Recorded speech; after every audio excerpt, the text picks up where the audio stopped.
Olá, queridos, tudo bem? Professor Wellington aqui, aquele abraço para todo mundo. Nós estamos continuando com nossa disciplina, né? Já vimos o nosso sistema digestório ou digestivo e hoje nós vamos ver um pouquinho do nosso sistema urinário, certo? Vamos acompanhar aqui, vocês estão vendo aqui, certo? Nosso slide e nós vamos acompanhá-lo juntos. Lembrando que esse slide aqui, gente, ele é da professora Marília Gomes, tá? Médica, uma excelente professora e a gente está usando esse conteúdo que, na verdade, é de curso superior, mas, como vocês são fera, a gente vê no nível técnico também. Vamos lá. Gente, antes de começar a anatomia de fato do nosso sistema, o sistema urinário, existem alguns teóricos mais recentes que nós classificamos praticamente todo o sistema urinário como sistema excretor, certo? Quando a gente fala em sistema excretor, é claro que existem outros órgãos que são excretores, que nós vamos ver daqui a pouco. Acho que o próximo slide fala sobre isso, mas que caso alguma atividade, ou concurso, prova, qualquer coisa desse tipo, venha perguntar sobre o sistema excretor, o sistema urinário tem tudo a ver com isso, certo? Então, quais são os órgãos principais? Aqueles que formam, de fato, o sistema urinário. Nós temos os rins, né? É um par de rins. Lembrando, gente, que muita gente na população em geral acaba falando meu rins. Então vamos tomar cuidado aí, ó. Vocês estão vendo aqui bem aqui no slide, ó, que rim é um órgão só. Só que como são dois, nós falamos os rins, mas você só usa a expressão rins quando for plural. Parece ser básico, mas eu já vi muito técnico falando isso. Então você, em uma formação técnica, precisa usar a linguagem correta. Portanto, apenas fale rins quando for tratados dois. Quando for só um, é rim e pronto, certo? Não é meus quartos. Ah, meus quartos estão doendo, não tem mais isso, tá? Nós somos profissionais. Então, os dois rins são os dois primeiros órgãos. Aí nós temos os dois ureteres também. O nome certo é ureter, no singular. No plural, ureteres. Tá? Então, nós estamos falando de dois ureteres, é o mesmo caso que eu falei sobre o rim. E tem a bexiga, que na verdade serve como uma espécie de armazenamento. Né? A bexiga é como se fosse um balão para armazenar, especialmente urina, líquidos em geral, fluidos em geral. E a uretra, que geralmente é muito confundido com ureter. Tá? Então, nós temos a uretra, que é a última parte, que vai sair lá mesmo a urina do paciente, e os ureteres é aqueles que fazem a ligação entre o rim e a bexiga. Vamos ver um por um aqui. Tá aqui, ó. Rins, ureteres, bexiga e uretra. Mais uma vez, ressaltando, rins aqui, porque está no plural, são dois. Ureteres aqui também, termina com S, porque também está no plural, são dois. Certo? Vamos lá. Então, nosso sistema urinário é basicamente isso. Deixa eu aumentar meu vídeo aqui. Então, nós temos sistema urinário, rins e vias urinárias. Aí nós temos aqui ureteres, bexiga e uretra. Por que, que a gente está classificando o sistema urinário desse jeito? Porque o rim ele não tem função apenas de excretar, de ajudar o sistema a excretar urina. Na verdade, o rim ele tem uma função, como é que eu posso dizer? Circulatória, vamos dizer assim, muito importante, que ele faz a filtração do sangue, né? Inclusive, parte de um sangue contaminado, por exemplo, ele pode sair pela urina. Eu vou fazer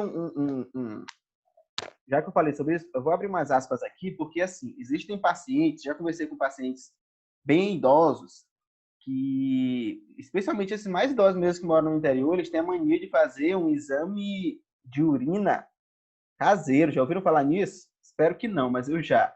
Não fiz, né? Eu ouvi falar de pacientes que bebem a própria urina, e dependendo do gosto da urina, eles vão saber se tem ou não alguma patologia. É o que se fazia muito no interior há muito tempo atrás, quando ainda havia um distanciamento maior do que o que já existe hoje em relação aos hospitais e aos profissionais de saúde.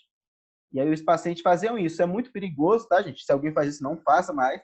Muito perigoso, porque toda a contaminação, o corpo faz aquele esforço, infiltra o sangue inteiro, tira aquilo que não presta, joga para fora, aí o paciente vai lá e bebe de novo, certo? Então, complicado, não façam isso em casa, pelo amor de Deus. Se vocês não ouviram falar sobre isso, converse com os pais, avós de vocês, para ver se alguém lembra dessa situação. Era muito comum antigamente, tá? Nos anos 70, 80, era muito comum. Beleza, vamos lá. O nosso sistema urinário ele é responsável pela maior parte da excreção do corpo. Então, aqui a gente está ressaltando aquilo que eu falei no início da aula, certo? O sistema excretor, ele vai ser justamente responsável por excretar, por colocar para fora aquilo que o corpo não vai utilizar, quer seja porque o corpo não precisa, é uma coisa ruim para o corpo, ou por uma coisa que o corpo não conseguiu aproveitar. A gente falou sobre isso, inclusive, na aula de sistema digestório. Vocês podem ver aqui no meu canal no YouTube, tem a aula de sistema digestório, eu posso falar um pouco mais sobre isso lá. Na verdade, já falei, né? Vocês viram na aula passada.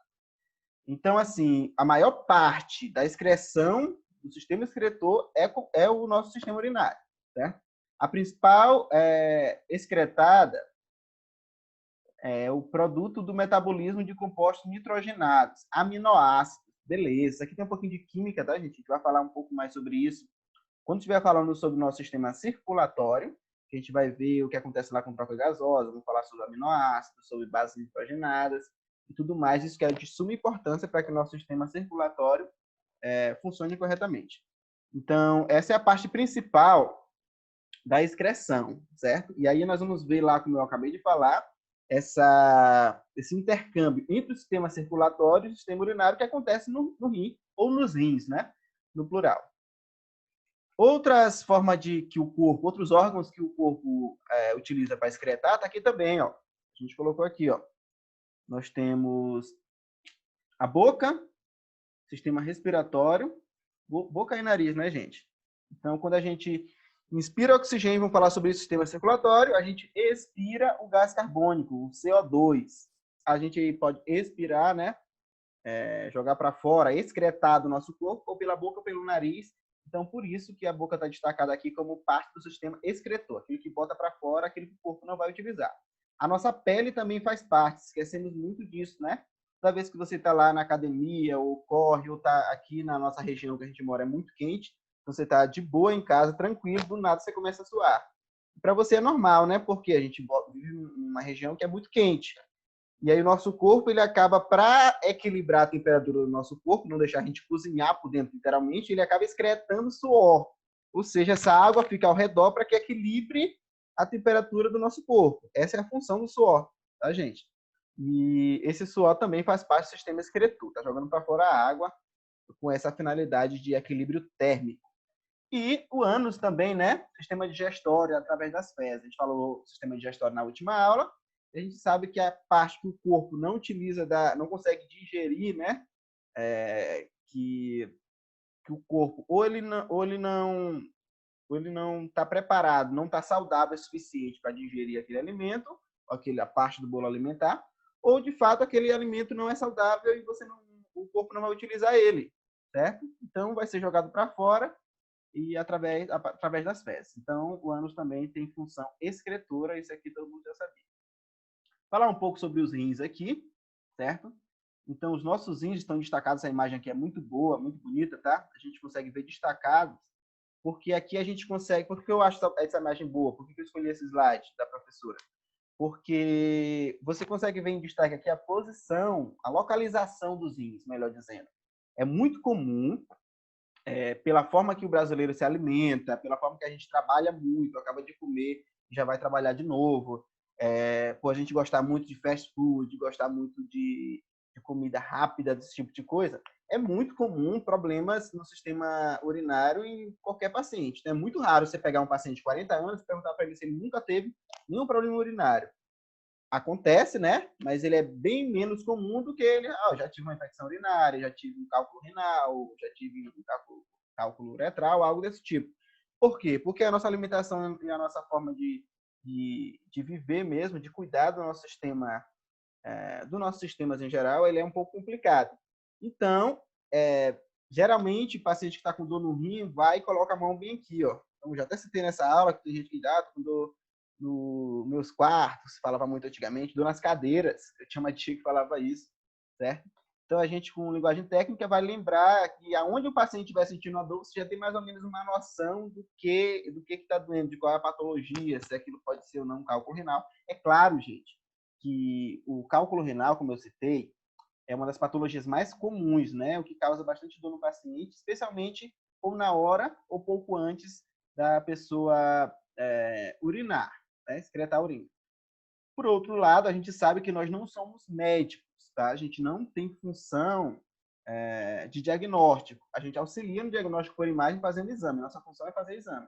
Mas é óbvio, é evidente que nós precisamos dominar isso, porque no ambiente de trabalho, já tive muita experiência com isso, de que o médico vai lá e às vezes o médico pede ajuda para você no diagnóstico, porque o cara é clínico geral, não está tão acostumado a ver todo dia um exame, e você está lá todo dia olhando o exame, sabe o que é uma imagem normal, o que é uma imagem patológica, e aí você acaba ajudando o médico e o médico, o enfermeiro, a equipe em geral de diagnóstico. Então, você faz parte da equipe e você tem que estar pronto para ajudar a equipe, certo?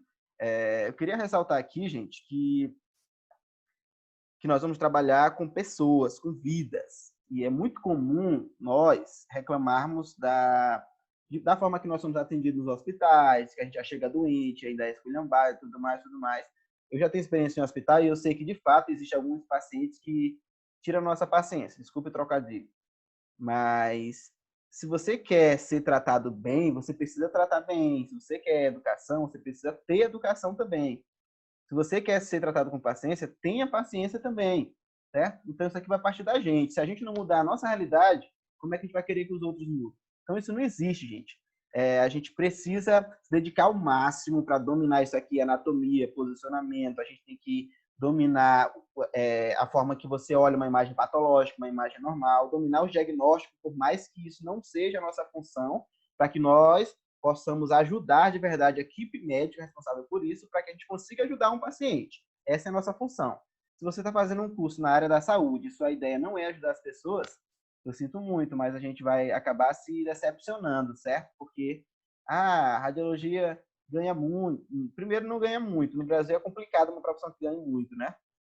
A gente ganha mais do que os outros técnicos. Outras pessoas do mesmo nível intelectual, nível técnico, a gente ganha mais que eles. Beleza. Por outro lado, a gente tem uma responsabilidade muito grande.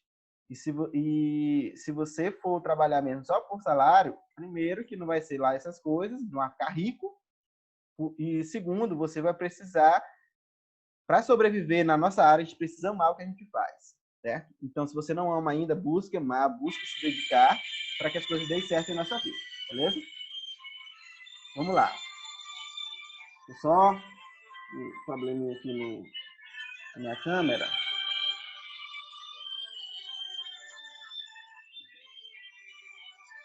Vamos lá, continuando.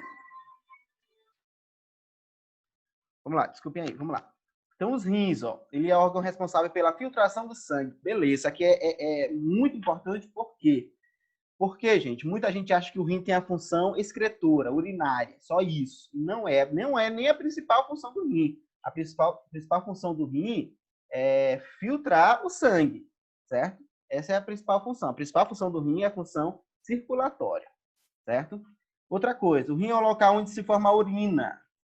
95% de H2O, todo mundo sabe que H2O é a molécula da água, né, formada por dois átomos de hidrogênio e um de oxigênio. A ureia, que é muito comum, você vai fazer exame de sangue, aparece lá a porcentagem de ureia. Essa porcentagem para mais ou para menos pode ajudar, pode não, ajuda de fato o médico na hora de fazer um diagnóstico para saber se existe alguma infecção urinária, para saber se o sangue está sendo filtrado de fato, se está havendo falha renal, esse tipo de coisa. Nós temos aqui NaCl, é o cloreto de sódio, que é o sal, certo? E nós temos o ácido úrico. Esse ácido úrico aqui, gente, aqui dá aquele o que deve dar, eu nunca provei, né? Aquele gosto ácido na urina, que é que o pessoal mais antigo, que eu citei agora há pouco, usava para sentir o gosto e saber se a pessoa tinha patologia ou não na urina. Não faço isso em casa, hoje nós temos, graças a Deus, laboratórios que fazem isso por nós. Então é perigoso fazer isso, tá? Então vamos lá. A urina ela é formada no rim e ela é composta principalmente 95% por água, nós temos 3% de ureia, cloreto de sódio e ácido úrico. Basicamente isso. E é onde acontece a homeostase corporal. Essa homeostase corporal, eu não vou falar agora o que é. Eu vou pedir que vocês tirem essa dúvida no grupo do WhatsApp, para que a gente consiga dialogar um pouco mais lá a respeito da aula. Então, está aqui a palavra. Homeostase corporal. Vou tirar essa dúvida com vocês lá na aula. Para ver se vocês assistem mesmo esse vídeo até o final. Tá, órgãos pares, tá? Os rins são órgãos pares, falei sobre isso lá no começo da aula, inclusive expliquei direitinho a questão de plural e singular. Tem o formato de um feijão, então, de fato, olhando essa imagem aqui de cima, ó, parece um feijão, dois feijões, na verdade. E são localizados acima da cintura, certo? Gente, olha, observa essa imagem bem aqui, ó. A gente vai perceber que os rins eles não ficam lá embaixo, lá mesmo dentro da região pélvica. Não é, eles ficam um pouco mais acima da cintura. Ou seja, a gente consegue ver pelo desenho que eles ficam mais ou menos na altura medial do corpo, mais ou menos no meio da barriga. Geralmente um pouco acima do umbigo, certo? Então, assim, esse é o local dos rins. E geralmente eles ficam geralmente não, eles têm esse posicionamento anatômico na parte mais dorsal, na parte mais de trás do corpo. Então, é por isso que é muito comum um paciente com dor renal acabar reclamando de dor nas costas. É muito confundido com dor de coluna também. E vice-versa. Às vezes é coluna, a gente acha que é rim, etc. Por isso que a gente precisa do diagnóstico de um profissional. De cada lado da coluna vertebral, então fica ao lado, mais ou menos naquela mesma medida. Como eu falei, a coluna vertebral ela não é tão centralizada em relação a uma imagem em perfil, ela é mais dorsal, né? Essa linguagem espero que vocês já conheçam também, pela questão lá das disciplinas que vocês já tiveram de posicionamento e anatomia. O rim direito, ele normalmente situa-se ligeiramente abaixo do rim esquerdo, devido a um grande tamanho do lobo direito do fígado. Então, nós estamos aqui, ó, o rim direito, ele é mais baixo, certo? Nós estamos vendo aqui, ó, na imagem, está aqui o mouse, ó, na imagem está vendo o rim direito do paciente um pouco mais baixo. Isso acontece porque o fígado, que fica acima dele, certo? Ele acaba empurrando ele para baixo por conta do lobo direito do fígado. A gente viu que o fígado, inclusive, tem função digestória, né? Produz lá a bile que fica na vesícula biliar. Tá, os rins eles são recobertos por peritônio, também vou tirar essa dúvida lá na aula, no WhatsApp, tá? Circundados por gordura. Gente, gordura, a gente tem a ideia de que gordura ela é algo ruim para o nosso corpo. Não é, a gordura é muito importante. Inclusive, a gordura é fonte de... é combustível, né? Vamos dizer assim, para que a gente consiga realizar atividades, gastar energia, mais ou menos isso. E os rins, eles são naturalmente circundados por gordura. Isso não tem a ver com biotipo, se você é mais forte ou mais magro. Não, não tem a ver. Isso tem a ver com a anatomia mesmo básica. Todo mundo tem gordura ao redor dos rins.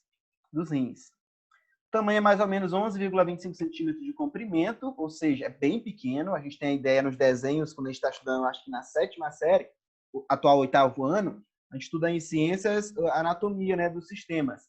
E lá a gente vê um desenhão do rim, parece aqueles feijãozão enorme, né? Então a gente tem a ideia dos rins quase o tamanho do pulmão. Eu tive aluno que achava que, de fato, os rins eram quase o tamanho do pulmão e etc. Na verdade, os rins são bem pequenos, tá, gente? Bem pequenos, olha, menos de 10 centímetros. Certo? Bem menos, na verdade, 5 centímetros de comprimento. No homem adulto, ele chega a pesar mais ou menos 125 gramas, de 125 a 170 gramas. Então, ele é bem pequeno e bem leve. Na mulher adulta, geralmente o rim ele é menor, fica entre 115 e 155, tá? Essa imagem bonita desse rim aqui, uma imagem real, tá, gente? Nós temos duas faces nos rins, a face anterior e face posterior. Nós temos dois polos, superior e inferior, duas bordas, externa convexa e interna côncava. Essa ideia de convexa e côncava, a gente tem a ver com essas curvaturas aqui, ó, certo? A parte média da borda interna passam vasos renais, ilho de Rie. O que são os vasos, né, gente? Esses vasos a gente vai focar neles, mais especificamente, quando a gente estiver trabalhando sistema circulatório. Os rins, é por isso que eu estou passando um pouco mais em relação aos rins, mais rápido, porque a gente vai estudar ele mais ainda no sistema circulatório, tá? Estudar mais ainda. Quais são as funções em geral dos rins? A gente vai trabalhar eles aqui, vou falar um pouco mais rápido, e aí a gente trabalha com um pouco mais de calma no sistema circulatório. Funções dele, regulação da composição iônica do sangue, então a gente já falei sobre íons, né? Vocês já viram em outras disciplinas que os íons são quando a gente fala uma coisa iônica, a gente está vendo um desequilíbrio elétrico dos elétrons em si, dos átomos. Então, alguns átomos têm mais prótons ou mais elétrons, isso é um íon. A gente vai ver que, quimicamente, nosso corpo precisa estar em equilíbrio. Tem uma parte mais iônica, nós temos que ter outra menos iônica para que haja um equilíbrio.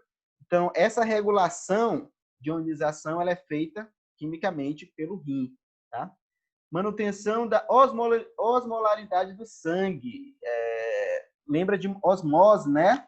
A questão lá do sangue, da fluidez do sangue, né? Do sangue não ficar muito fino nem muito grosso.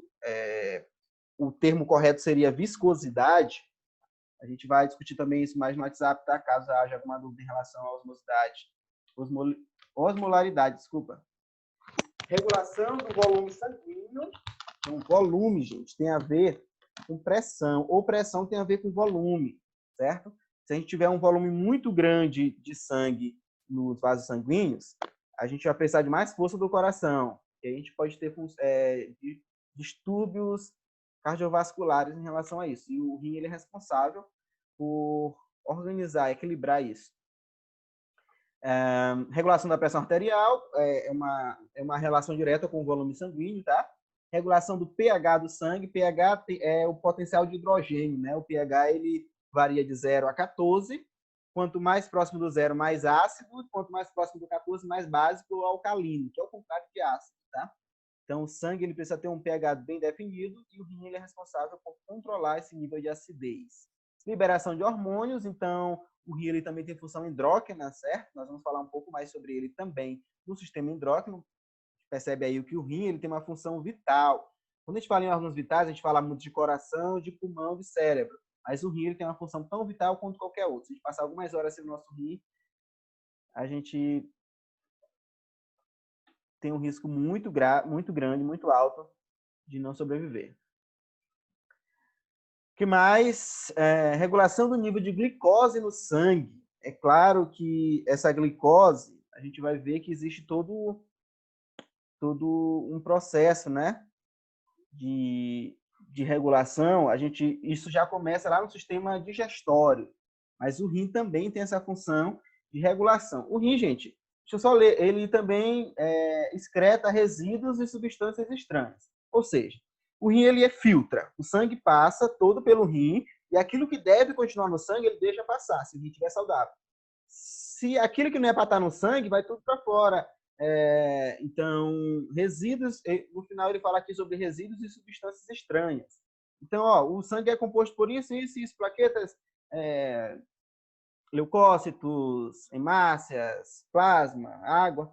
Aquilo que não faz parte do que deveria estar no sangue, o rim simplesmente para e joga para a bexiga para ser excretado pela urina. É basicamente essa a função dele. Além disso, ele vai equilibrando toda a química que existe no sangue, questão de plasma, pH, pressão arterial, volume, osmolaridade, composição iônica, nível de glicose, certo? Então, tudo isso é controlado por esse órgão maravilhoso e imprescindível chamado rim. A gente vai falar um pouco mais sobre ele, tanto no sistema circulatório quanto no sistema endócrino.